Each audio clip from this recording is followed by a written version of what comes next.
Latrine करते हो तो कभी कदार ब्लीडिंग हो जाती है, या लेट्रिन करते समय आपको जलन होती है, आपके गुदा मार्ग के, आपके एनल के होल में कट का निशान है, तो एसएससीजीडी का मेडिकल के जो गाइडलाइंस हैं वो बोलती है पाइल्स होते हैं। अगर पाइल्स के बारे में लोग, अगर ब्लीडिंग भी हो गया तो लोग उसे पाइल्स ही समझ जाते हैं, अगर पोटी करते समय जलन हो गया उसे भी पाइल्स समझते हैं। मेरे दोस्त, पाइल्स उसे कहते हैं जिसमें बड़े टाइप का, कम से कम इतना टाइप का, इस टाइप का मस्सा एनल में हो जाता है, या एनल के सामने दिख रहे लाल बटन को दबाकर चैनल को सब्सक्राइब करके बेल आइकन जरूर दबाएं। एसएससीजीडी के मेडिकल के जो नोटिफिकेशंस हैं, जब आप पेज वाइज पढ़ोगे तो उसमें एक पेज में दिया हुआ है कि नॉर्मल एनल टैग में आपको री मेडिकल या अनफिट नहीं किया जाएगा।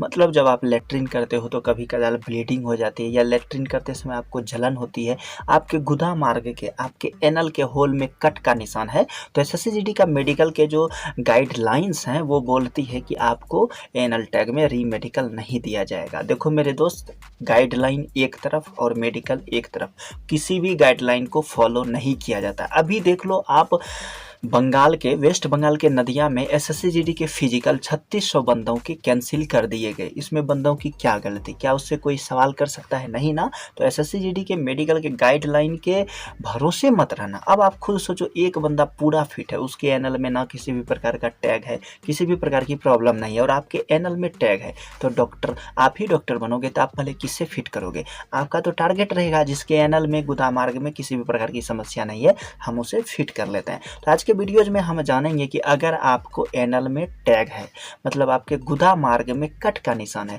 कभी कभी पोटी करते समय आपको जलन हो जाती है, कभी कभी पोटी करते समय आपको ब्लीडिंग हो जाती है, कभी कभी तो पूरा जो पोटी का जो सीट रहता है वो ब्लीडिंग से भर जाता है, या पोटी करने के बाद 1.5 घंटे, 2 घंटे, 3 घंटे तक जलन होते रहती है, तो उसका सॉल्यूशन क्या है? देखो मेरे दोस्त, कभी भी शर्माना नहीं है, क्योंकि अगर आप शर्मा गए तो एसएससीजीडी के मेडिकल में अनफिट हो जाओगे और कभी भी आप जीवन भर पछताओगे। इसलिए डिस्क्रिप्शन में इंस्टाग्राम आईडी मेंशन की हुई है, वहाँ पर मेरे को फोटोज़ भेजो, मेरे से बात करो, मैं 1-2 दिनों में आपके बातों का, आपके मैसेज का रिप्लाई ज़रूर दे दूँगा। तो आज की वीडियो में हम जानेंगे कि हमारा वो जो एनल टैग है उसका क्या सॉल्यूशन है, और एसएससीजीडी मेडिकल के गाइडलाइन के हिसाब से क्यों नहीं चलती है। जब वो गाइडलाइन में बोल रही है कि एनल टैग में बंदों को फिट किया जाएगा, फिर भी एनल टैग में बंदों को अनफिट क्यों किया जाता है। तो चलो वीडियोज को जल्दी से शुरू कर लेते हैं।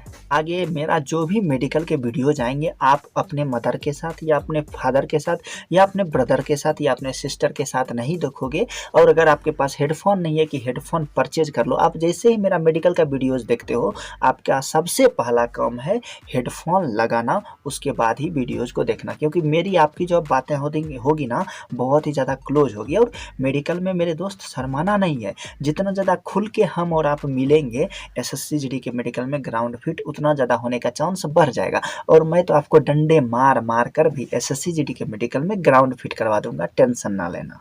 हमारे तरफ एक पुरानी कहावत है, ज़्यादा ज्ञान शैतान का होता है। आप लोग क्या कर रहे हो? दिन भर मेडिकल मेडिकल मेडिकल, कोई प्री मेडिकल करवा रहा है। एक बंदा जो है मेरे को चार्ट भेज रहा है, डॉक्टर से प्री मेडिकल करवा रहा है, हीमोग्लोबिन डन, शुगर डन, नोकनी done, eyes done, left eyes done, right eyes done. मेरे भाई साहब, ऐसा करने की कुछ भी ज़रूरत नहीं है। आज तक कोई भी बंदा ब्लड में अनफिट या री मेडिकल नहीं हुआ है।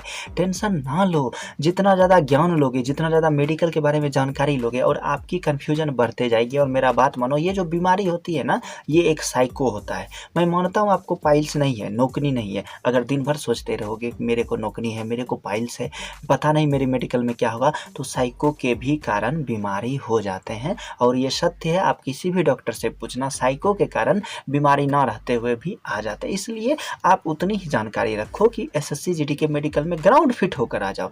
डॉक्टर मत बनो, जाकर ब्लड का टेस्ट करवा रहे हो, क्या जरूरी है बताओ? किसी को भी ब्लड में, और आप यंग हो, आपकी हीमोग्लोबिन 1 पॉइंट कम हो, या शुगर तो होगा नहीं, 1-2 पॉइंट ऊपर नीचे हो तो वो चल जाता है, वो डॉक्टर भी जानता है। बट इतना टेंशन में मत रहो मेडिकल को लेकर। जितना फ्री मूड में रहोगे, जितना टेंशन फ्री रहोगे, एसएससीजीडी के मेडिकल में ग्राउंड फिट होने का चांस आपका उतना ज़्यादा बढ़ जाएगा। देखो पाइल्स होते हैं, अगर पाइल्स के बारे में लोग, अगर ब्लीडिंग भी हो गया तो लोग उसे पाइल्स ही समझ जाते हैं, अगर पोटी करते समय जलन हो गया उसे भी पाइल्स समझते हैं। मेरे दोस्त पाइल्स उसे कहते हैं जिसमें बड़े टाइप का, कम से कम इतना टाइप का, इस टाइप का मस्सा एनल में हो जाता है या एनल के बाहर हो जाता है। बट अगर हमारे गुदा मार्ग में एनल में कट का निशान लगता है, आप क्या करो, नॉर्मल सो जाओ, अपने दोनों पैरों को ऐसे उठा लो और अपना शीशा ऐसे डालकर और एक हाथ से अपने एनल को हटा कर देखोगे तो आप पाओगे किसी किसी बंदे को अंदर में कट का निशान रहता है। और आप देखे होगे, आप मेडिकल जाते होगे या डॉक्टर से मिलकर दवाई लेते होगे, 10-15 दिन ठीक रहता होगा, फिर जिस दिन हार्ड स्टूल आया उस दिन आपका कट का निशान फिर लग गया। उसका कोई 110% इलाज नहीं है। अगर आप एनल का सर्जरी भी करवा लेते हो, उस कट के निशान का सर्जरी भी करवा लेते हो, और अगर आप अपने खान पर ध्यान नहीं देते हो तो आपको फिर से एनल टैग हो जाएगा। देखो, एनल टैग से बचने का बस एक ही उपाय है, सिर्फ एक उपाय है कि ज़्यादा से ज़्यादा हरी पत्तीदार सब्जी खाओ। पालक खाओ, हरी साग खाओ, लाल साग खाओ, बथुआ खाओ। हरी पत्तीदार सब्जी जितना ज़्यादा खाओगे, रात को सोते समय गुनगुना दूध पियो, तो आपका स्टूल हार्ड नहीं होगा और आपका स्टूल जितना सॉफ्ट रहेगा, जितना नॉर्मल रहेगा, वो आराम से निकल जाएगा। दूसरी बात, मैं इस दौर से गुजरा हूँ इसलिए अपना सिर नहीं समझकर आपको बता रहा हूँ कि जब आप पोटी करने के लिए बैठते हो तो पहले देखो, पहले जो लेटरिन के सीट रहते थे वो इस शेप में रहते थे, भी शेप में। तो जब हम भी शेप में बैठते थे तो हमारा एनल जो है, हमारा गुदा मार्ग, वो भी शेप में खुलता था, तो पोटी आराम से पास हो जाती थी। बट आजकल के जो सीट आ रहे हैं ये यू शेप में आ रहे हैं, तो जब हम उसके ऊपर बैठते हैं तो हमें जोर लगाना पड़ता है, और जैसे ही आप जोर लगाओगे और स्टूल जैसे ही हार्ड पास होगा, वहाँ पर कट लगेगा ही लगेगा। इसलिए इस मैटर पर शर्माना नहीं है, हेडफोन लगा लो। अगर हेडफोन नहीं लगाए हो तो हेडफोन लगा लो। आप जैसे ही पोटी करने के लिए बैठते हो तो आपके पछवाड़े के जो दोनों मसल्स हैं, आपके जो बम हैं दोनों, उसको दोनों हाथों से ऐसे पकड़ो और उसको सपोर्ट दो। सपोर्ट देकर उसे इस तरह बाहर के तरफ खींचो। मतलब जहां आपका गुदा मार्ग है, जहां आपका एनल है, उस जगह हाथों से पकड़ के ऐसे खींचो। ऐसे खींचने से क्या होगा, आपका जो एनल है, गुदा मार्ग है, वो ऑटोमेटिक खुलेगा जब दोनों तरफ से आप खींचोगे। उसके बाद आपकी पोटी नॉर्मल पास कर जाएगी। ये बिल्कुल रामबाण इलाज है, इसे आजमा कर आप देख लो। दूसरी बात, हम लोग क्या करते हैं, पोटी करने के समय जब अपने एनल की धुलाई करते हैं, वॉश करते हैं, तो नॉर्मल हाथों से ही वॉश कर लेते हैं। आप हाथों से बाहर बाहर तो वॉश कर लेते हो, बट एनल के अंदर ठीक स्टार्टिंग पॉइंट में कुछ पोटीज, कुछ गंदी चीज़ें वहाँ पर फंसी रह जाती है, और वही फंसी रहती है तो अगर आपके कट का निशान है, वहाँ पर गंदगी रहेगा, एलर्जी होगा, घंटे 2 घंटे तक जलन होता है, वो ठीक भी नहीं होता है। तो आप जब अपने एनल की लेटरिन के बाद सफाई करते हो तो बाहर बाहर सफाई करने के बाद थोड़ी सी अपने फिंगर्स को डाल के अंदर की भी सफाई करो। कुछ ऐसी चीज़ें हैं, शर्माना नहीं है, खुलकर बात करना है, तभी आप मेडिकल में फिट हो पाओगे।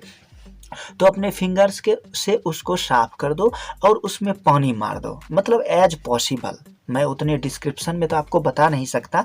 हो सकता है आप अपने एक हाथ से इस तरह से एक बम को, एक पछवाड़े के एक मसल्स को खींचो, दूसरे मसल से उसमें वाटर मार दो, और अगर आपके पास प्रेशर नल है तो और बेहतर है, एक हाथ से पछवाड़े को खींचो और प्रेशर नल मार दो। तो आपको एनल की सफाई करनी बहुत ज़रूरी है।